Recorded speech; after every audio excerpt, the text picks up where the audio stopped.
Hey, what's up, everybody? Today we will be reading Proverbs 11 through 14. Well, actually 15. And this have been a very busy day for me. I'm a little tired, as you can tell. I'm kind of running over my words. But yeah, it's been a very busy, not just day, but like week. But this is God is Good podcast, and we got to keep it up. Once I get to, I think 15, let me check right quick on my YouTube because it could be 14. I don't know. I'm gonna be honest. I've been ready to get done with Proverbs because I feel like it's been redundant, but it's really good. So 14, that's good. So we only got three more to do, y'all. Hallelujah. We finally made it. Um, but let's jump into it. The Lord detests the use of dishonest scale, but he delight in accurate weights. Pride lead to disgrace, but with humility come wisdom.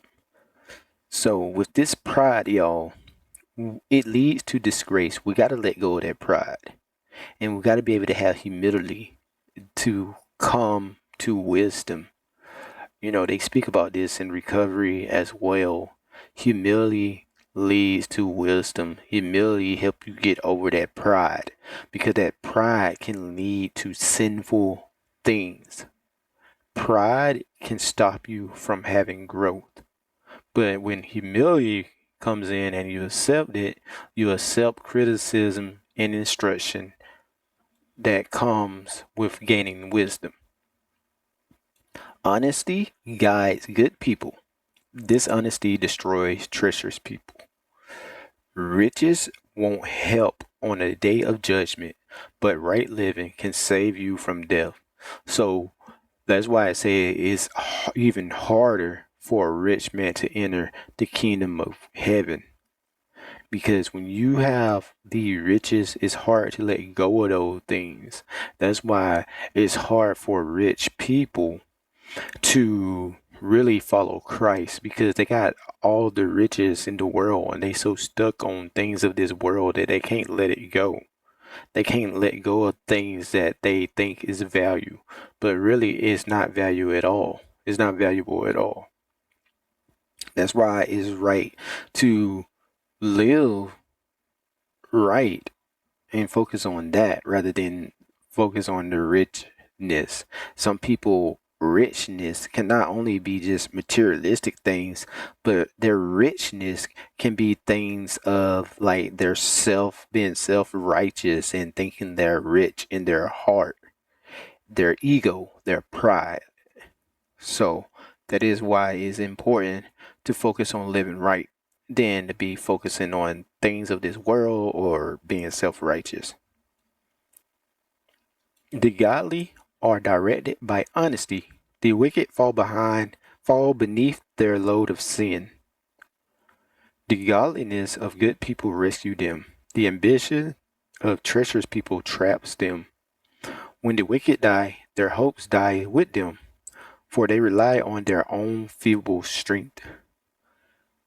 So it's saying the wicked people, their hope die with them. Things that they're hoped for, all the bad way of living and stuff, that stuff dies with them.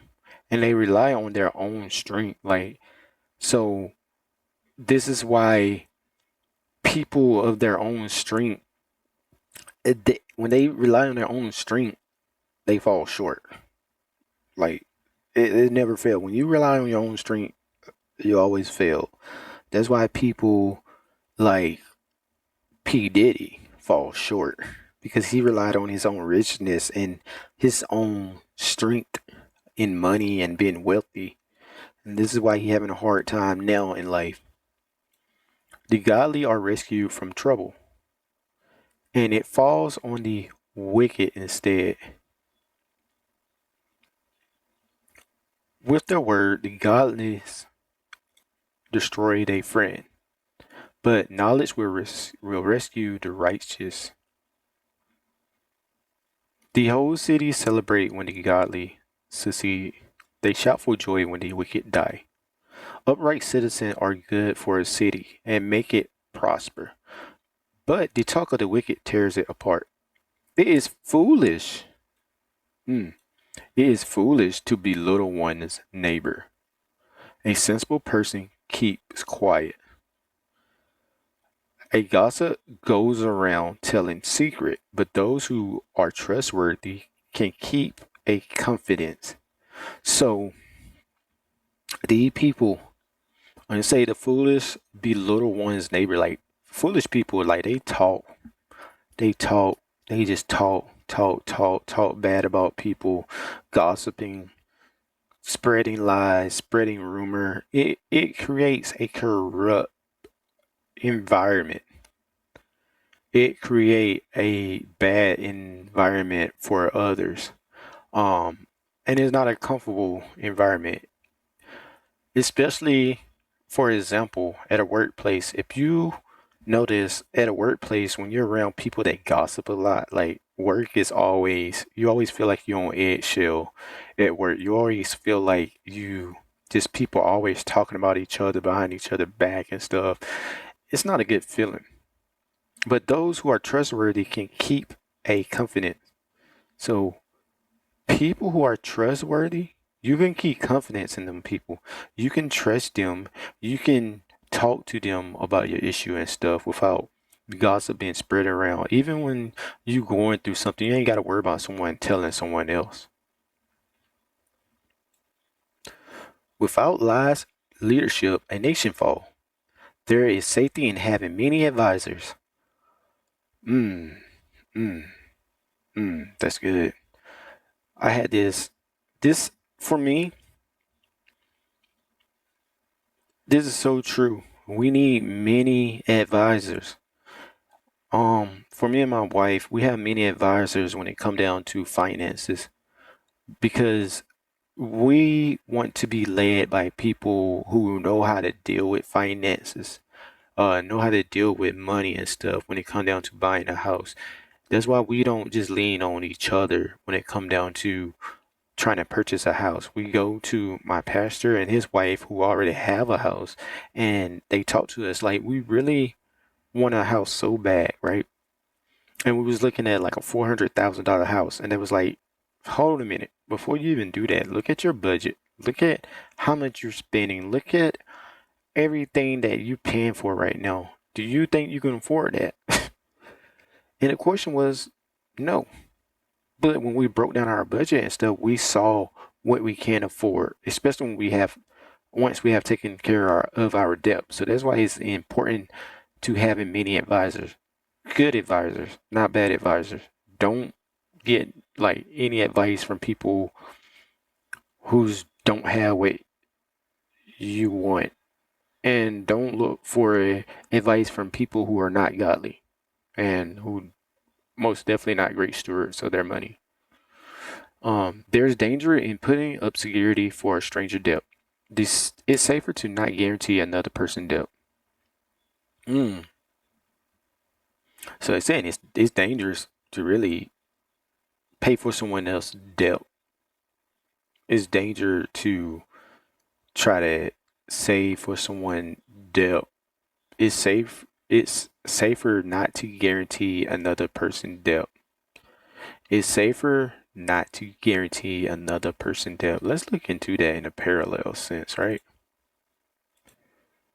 So we're gonna go to because I don't want to mess this up, right? Let's see what it say.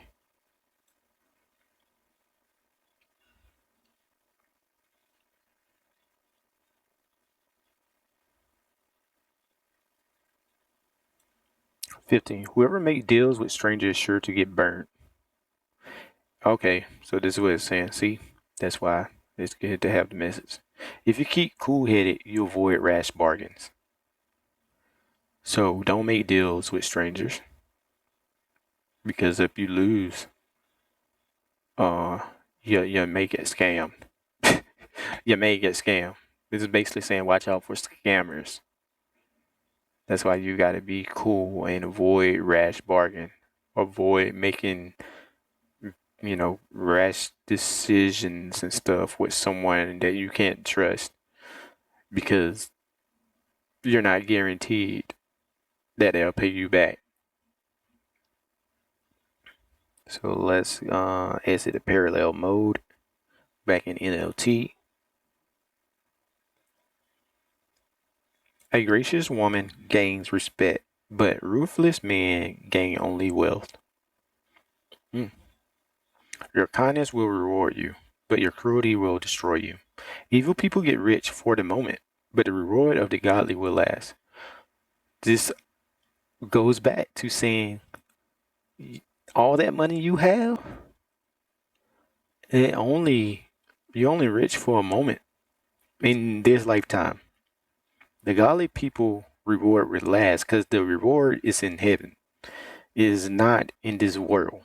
So if you're focused on getting rich and not focused on God, you will not have no rewards in heaven. You may not even make it to heaven. So it's saying, don't be focused on the money. Focus on living for God and doing what God called you to do, because your treasure will be stored in heaven. You want your treasure and your reward to be lasting eternally, not only just for a moment. Godly people find life, evil people find death. The Lord detests people who with crooked hearts, but he delights in those with integrity. Evil people will surely be punished, but the children of the godly will go free. A beautiful woman who lacks discretion or discretion. Is it discretion? Discretion is like a gold ring on a pig's snout. Let's look at that right quick. And that is 22. We're going to go to the message. I don't want to mess up scriptures.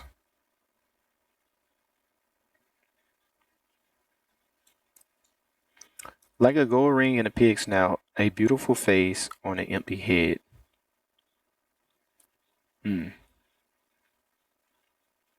I don't like how they broke that down, but like a gold ring on a pig's snout, a beautiful face on an empty head.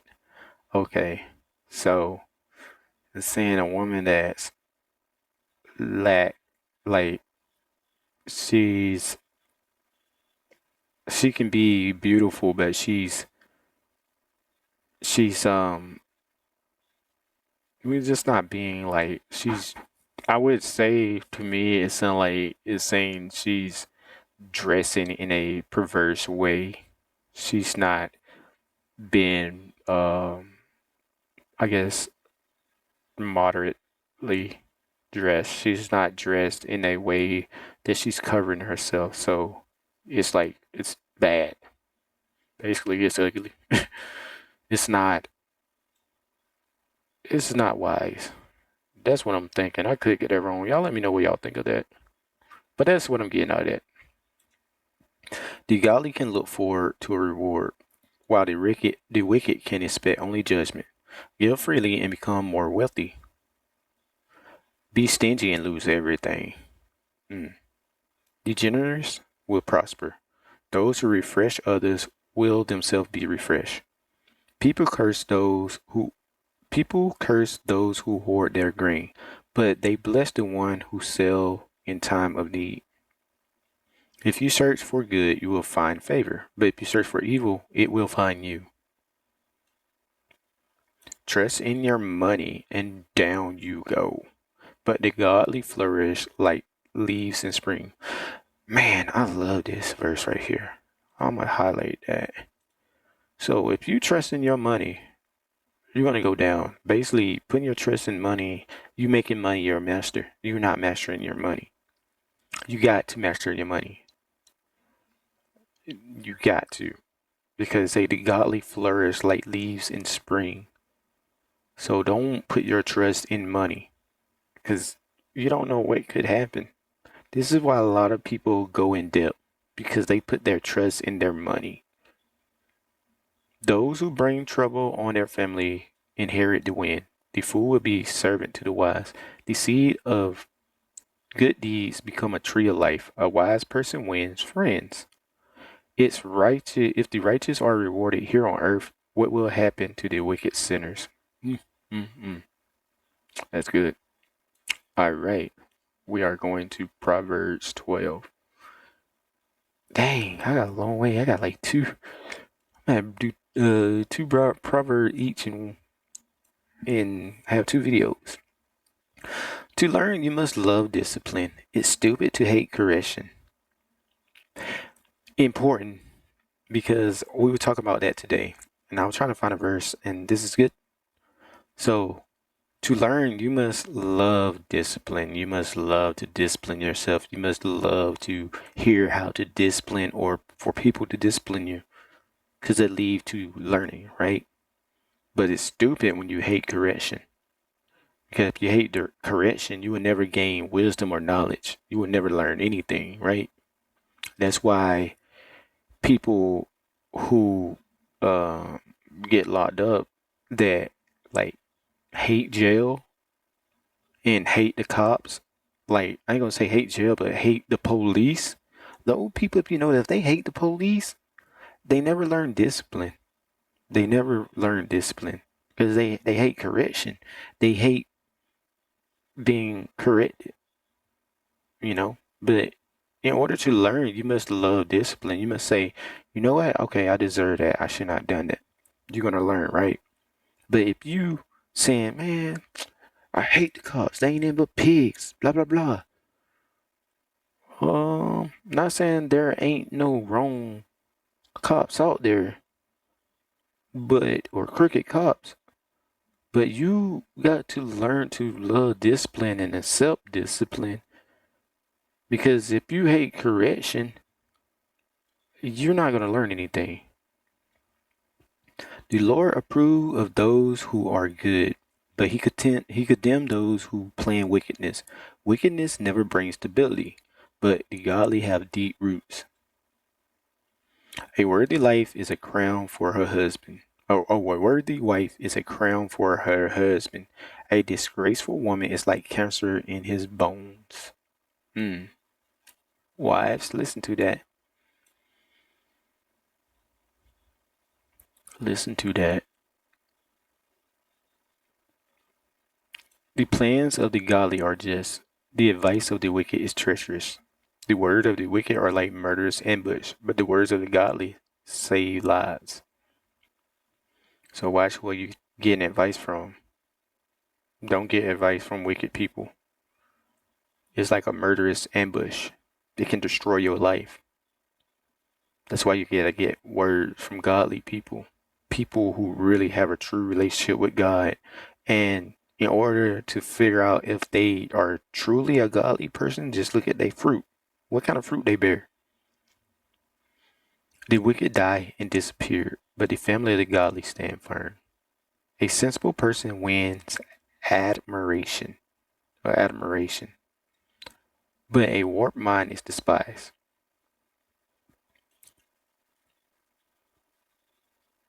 Or admiration. I'm thinking adoration, admiration, whatever. Better to be an ordinary person with a servant than to be self important and have no food.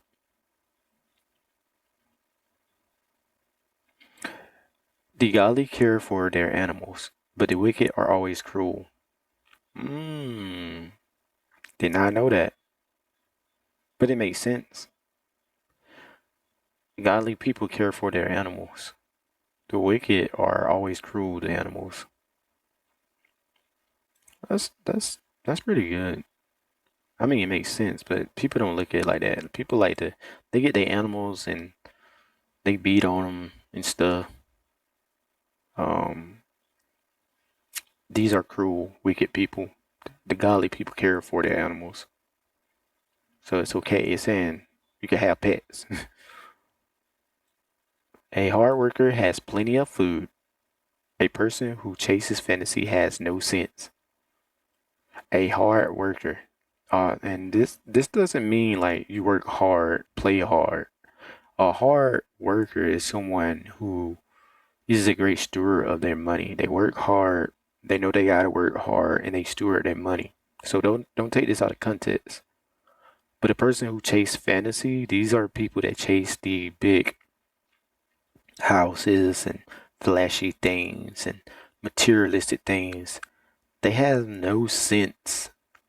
They have no sense at all. But the person who work hard and steward their money, they have plenty of food. They have plenty. Um, and this is a great example. Is not saying all, and I'm not trying to make race this thing, but have you ever seen like when a white person, they you see them rich white people, right? And I guess this would be more in a worldly sense. Um, it could be a spiritual if they're a Christian. Not saying white people are Christian, black people aren't. So don't take this the wrong way. But you ever see like the rich white man or the rich white doctor who he drive like a Toyota to work, or they wearing like cheap clothes. It's not flashy. But then you got like the rapper who got all the like nice materialistic things, and or the drug dealer that got all the flashy things, or the person who got all the flashy things but they really broke. Yeah. And like I said, it don't have to be a black or white thing, because you also have rich people in general that they gotta, let's put it this way. You see people that have like this huge house, right? But they got like they drive a Toyota or a Honda. They don't have the flashy clothes and stuff, but they have plenty of money. And these people that are rich, they let's say they don't own a business, they just work. They are steward of their money. They don't even have to be rich. They could just be wealthy. Let's put it that way. Wealthy people. You see wealthy people who work hard and they don't have the flashiest stuff, but they got a nice house. They or someone don't even have a nice house. They could just have a, a decent house, but they are able to go travel and stuff. I would say like a great example is my pastor. Like he worked hard and he's a great steward of his money, and he's able to help another person. They're able to go on vacations. They're able to buy food on the table. They have plenty of food. Not the five-course meals, but they have plenty of food.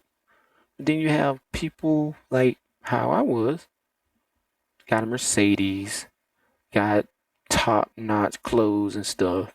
When I was in the world, I ain't had no sense. I was broke. So pay attention to this. It's okay to work hard for your stuff and be a great steward of your money. Don't work hard to chase after fantasy. Work hard to put food on the table, to provide for your family. The thieves are jealous of each other's loot, but the godly are well rooted and bear their own fruit. Mm. The wicked are trapped by their own words, but the godly escape trouble. Wise word bring many benefits, and hard work bring reward. Right here, I highlight this. Wise word bring many benefits. So listen to wise counseling and work hard, because it bring reward. This is what really being rich look like. This the true. You want to know the true definition of being rich? This verse right here. Wise words bring many benefits, and hard work brings reward. This is what being rich spiritually and in a worldly sense or financially look like. You bring in wise word, wise counseling in your life. Focus on wise words, which is God words, and work hard. It bring rewards.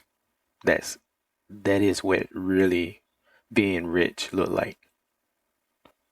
Fools think their own way is right, but the wise listen to others. Confirmation. Wise people listen to others. Fools think they know it all. And this right here can really mess up somebody. A fool is quick tempered, but a wise person stay calm when insulted. A honest witness tells the truth. A false witness tells lies. Some people make cutting remarks, but words of the wise bring healing. Truthful words stand the test of time, but lies are soon exposed. Let's go with that. When you're going through a tested time, even though the truth may be scary, it is always good to tell the truth because lies are soon exposed. The more you lie, the more you're going to put yourself in a trap and the more it's going to hurt when it's exposed. That's why it's important to tell the truth. You know, when, especially one thing I learned when I was in the world, if I did something that made my wife upset, if I told the truth, like, nah, I ain't had to worry about nothing. It may hurt, but as long as I told the truth. But if I told a lie and it get exposed, yeah, it's not gonna look good. Same with folks in a relationship. If men, if you do something wrong, just tell the truth. A woman gonna respect you more from telling the truth than lying, and then it's soon exposed. They're gonna mess up everything. Also, when you go to court, tell the truth. Because if you lie and it get exposed, the consequences are gonna be worse. I remember when I was in the world and I was going to court and I used to get drug tested and I would try to sneak and drink. When I told the truth, my consequences was less like crucial. Like it wasn't as bad. But when I lied and they find out, if I lied and they find out, oh, they're gonna hit me with the book. Deceit fill the heart that are plotting evil. Joy fills heart that are planning peace. No harm comes to the godly, but the wicked have their fill of trouble. The Lord detests lying lip, and he delights in those who tell the truth. Confirmation. The wise don't make a show of their knowledge, but fools broadcast their foolishness. Don't be a bragger. That's why wise people, when if they have knowledge, they ain't gonna be like, yeah, man, I knew, I told you.